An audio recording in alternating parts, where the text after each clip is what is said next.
La danza de los muertos, Julio Calcano. Yo, Star Hero, había aprendido a tocar la lira de 7 cuerdas bajo los muros de Tebas, y a mi canto se alegraban las campiñas griegas, y las ninfas bailaban coronadas de flores y de hiedra, desplegando las gracias del amor.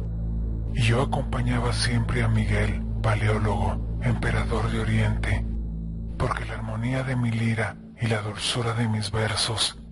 distraían los pensamientos de muerte y regocijaban el corazón implacable del pérfido tirano. Era el año de 1282.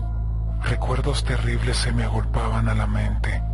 y siento el corazón como si despertase de angustiosa pesadilla, porque crímenes llenos de infamia y acontecimientos sobrenaturales habían conmovido extraordinariamente mi pecho y perturbado mis dificultades intelectuales durante esa época de terror y de sangre. Cosas hay que parecen sueños de imaginaciones enfermas, mas el que no tenga fe, que no crea, y viva rodeado de tinieblas, el que tenga ojos que vea, el que tenga oídos que oiga, y el que tenga pensamiento que medite y aprenda en las enseñanzas de la historia, pues cosas he visto que hacen temblar las carnes y enloquecen el espíritu, y todo porque los cantos del descendiente terrible del incestuoso Edipo habían venido infiltrando en las multitudes la corrupción y la anarquía.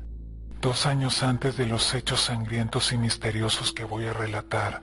Juan de Prósida había sido despojado de sus dominios por Carlos de Anjou, y como éste levantase pendones para apoderarse de la Sicilia, Juan de Prósida dio avisos a Miguel Paleólogo, y Miguel Paleólogo juró tremenda venganza en contra del francés, y por espacio de 2 años tejió en la sombra del misterio los hilos de odiosa trama, arrastrando poderosos ejércitos y preparando en ira el corazón del pueblo, siempre celoso e impresionante para la horrible matanza. Miguel Paleólogo y Juan de Prósida esperaban un pretexto que hiciera estallar las pasiones que bullían ya en las multitudes de las ciudades, y como la víspera del día de Pascuas de ese año fatal, 2 o 3 soldados franceses ofendiesen en Palermo el decoro de una dama noble, la joven Paula, los conjurados hicieron oír el grito de una venganza que había de hacer estremecer al universo. La campana sagrada que debía tocar la víspera de Pascuas tocó lúgubremente a degüello en el silencio de la noche, y 8000 cabezas francesas cayeron bajo el hierro del pueblo colérico, sediento de sangre y de exterminio. Las alas de la desolación y de la muerte se desplegaron, y la ciudad quedó como vasto cementerio, y el viento sopla triste y frío sobre los muros de mármol, cargado de gemidos lastimeros y fantásticos, y durante muchos días los carros de los sepultureros estuvieron recogiendo los cadáveres de los franceses, horriblemente desfigurados, y recogieron también el cadáver de la joven Paula y los de otras nobles damas de Palermo, muertas en la embriaguez de la matanza, a los pórticos de los templos. Italia se cubrió el rostro avergonzada, y Francia se vistió del color de las sombras de la noche, pero bárbaro regocijo, como viento eléctrico soplado del orco, atravesó el oriente del uno al otro extremo. Mas yo, Star Hero, que había bebido en el vaso de oro de los profetas, recordé aquellas palabras del Evangelio de San Mateo: ay del mundo por los escándalos, porque necesario es que vengan escándalos, mas ay de aquel hombre por quien viene el escándalo. Y vestí de crespón la lira de 7 cuerdas, coroné mi frente de flores pálidas, tomé las sandalias del peregrino y me fui a las soledades, porque mi corazón estaba lleno de tristeza, y canté mi canto, resonó como una lamentación en medio del desierto, y oí que de las concavidades del viento brotaban profundos gemidos, quejas lastimeras, ayes de muerte, y me estremecí de horror, porque percibí sombras inultas que vagaban como nubes siniestras de invierno, y vi que el cielo de oriente estaba cubierto de rojos arréboles que anunciaban la tempestad, 2. Y sucedió que Miguel Paleólogo, emperador de Oriente, libre ya, por medio del crimen de sus numerosos rivales, levantó banderas y marchó en son de guerra en contra del príncipe de Tesalia, llevando de refuerzo hordas tumultuosas de tártaros, que como chacales vivían de la sangre y el botín. La presencia de los tártaros, soberbios, insubordinados, llenaba de inquietud el corazón de Miguel Paleólogo, pero lo cierto era que el alma del emperador sufría bajo el látigo de la conciencia, y por ello, anhelando ahogar sus terrores en el delirio de la orgía, llevaba vinos exquisitos de color de púrpura, perfumes de la Arabia, flores de Italia, delicados manjares y hermosísimas griegas de ojos negros y rasgados. Los tártaros ardían en sed de combate y atronaban el viento con gritos salvajes. Parecían leones que rugen y escarban la arena para caer sobre la presa. Pero el emperador sentía el alma cada vez más enferma, e hizo alto y alzó su regia tienda en medio de los campos, y llenó las ánforas de vino rojo y espumoso como sangre, y pidió música y bailes y cantos y locuras. La tienda del emperador se iluminó como para los días de gran fiesta, y la música rasgó los aires, y los vasos chocaron con estrépito en el delirio de la embriaguez, y el vino se derramó manchando el pavimento con un color rojo, sombrío, siniestro,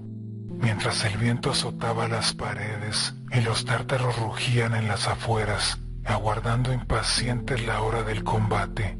El emperador estaba sentado en un extremo de la tienda, al frente de la entrada, y cerca de él bebían y reían y cantaban alegres mujeres, y la flor de los guerreros del oriente. Mas yo estaba silencioso y triste, presintiendo algo lleno de misterio, y hallando pesado el aire que respiraba. Y veía que la risa del emperador, cada vez más pálido, era una risa forzada, y que el rostro de los convidados, ebrios ya, y que bebían y cantaban como arrastrados por la voluntad del emperador, palidecía y se diafanizaba por instantes la luz de los hachones que fulguraban siniestramente. Había algo todavía más terrible en medio de aquella escena lúgubre, como un festín mortuorio. En la sombra formada por el sitial y el cuerpo del emperador se alzaba una figura de mujer pálida, indefinible, vaporosa, envuelta en una larga clámide virginal y viéndome fijamente con una mirada magnética que resplandecía en la oscuridad vaga que la circundaba como una niebla extraña. Y nadie parecía haber advertido su presencia, ni yo había visto entrar a aquella mujer, cuya actitud y silencio me llenaban de pavor. «Stargiro», exclamó de improviso el emperador, «he aquí que estás más pálido que la rosa marchita, y cualquiera diría que estabas pensando en la región de las sombras. Stargiro, despierta y canta, que tu lira es digna de los dioses». Y en tanto que el emperador apuraba el vino rojo, que le manchaba la larga barba, ya blanca por el tiempo y el dolor, tomé la lira y canté lúgubremente, como impulsado por un genio invisible, las estrofas de Eurípides, lamentando el suplicio de Prometeo. «Calla», dijo el emperador con angustia, «parece que mis tártaros tienen hambre de carne humana y sed de sangre.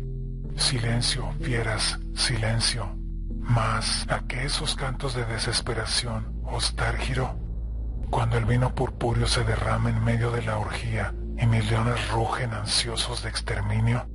y el rugido se acrecentaba cada vez más poderoso y fantástico, y a un soplo helado que circuló por la tienda, algunos hachones chisporrotearon y se apagaron, y la llama de los restantes tomó un color azulado como de lámparas funerarias, y la mujer misteriosa se me acercó con lentitud, sin que nadie más al parecer la sintiera, y oí que me dijo con imperio: «El emperador está alegre, toca la danza de los muertos». Y me estremecí, y me puse en pie dominado por un terror invencible, escapándoseme la lira, que rodó por el pavimento dejando ir notas fantásticas y terribles,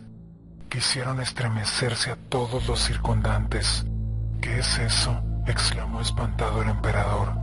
y en medio de un silencio mortal la mujer misteriosa tomó a su vez la lira y principió a tocar una música desconocida, llena de armonías rápidas y broncas que semejaban una creación de la locura. Las puertas se abrieron de súbito y hordas de tártaros penetraron con violencia y algazara, y tártaros y mujeres se pusieron a bailar y a cantar con una alegría infernal aquella música extraña. Y descolorido ya y tembloroso, me estremecí de horror, porque vi que los que bailaban se desvanecían como sombras de otro mundo, como habitantes de las regiones desconocidas, que el emperador estaba muerto, tendido a lo largo de su sitial, y que aquella voz que me había hablado y aquellas facciones de la mujer misteriosa eran las de la joven Paula, muerta en la horrible matanza de las vísperas sicilianas. Me lancé desatentado a los campos, corrí a la ciudad, penetré en mis habitaciones,